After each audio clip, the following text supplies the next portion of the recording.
All right, can I cover QSP? Apparently, it's a cryptocurrency which I've never heard of, but it is on Coinbase, and I'm going to be looking at the USDT pair. And your bags are already loaded up on XYO. Unfortunately, I looked at that one yesterday. To me, that looks bearish still. A lot of altcoins I think are going to put in new lows. I even like Atom, and I still think that's going to put in a new low. But let's look at QSP.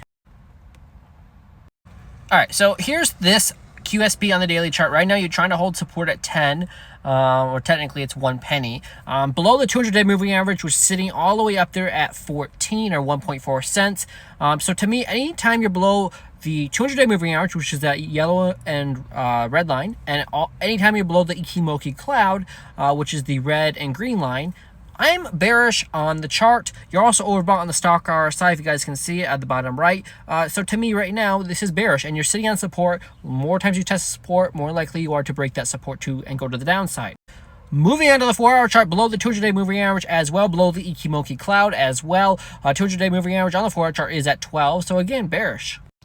I know you probably want me to come on here and say, hey, it's bullish, but I'm not bullish on many altcoins right now, at least not on the longer term time frames. 1-hour chart, here you go, same picture, below the 200-day moving average, which is around 11, below the Ichimoku cloud, so it's still bearish. And the 15-minute chart is also bearish. So even the stock RSI doesn't look good on any of those time frames. So to me right now, let's go back to the daily chart really quick and look at support and resistance. So really support is 10.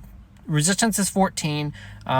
It's pretty simple. That's kind of the range you've been in for a while now. If you break 10, look out below. It would probably go down to, well, unfortunately, I don't see any price action below 10 on that chart. So don't lose 10. That is more of the story. So to me, not financial advice, but I would stay away from this one. Longer term, maybe it would be okay, but short term, mid term, and long term on that daily chart's long term, in my opinion, I would probably stay away from this until it finds a bottom. I'm bullish on Atom, like I said.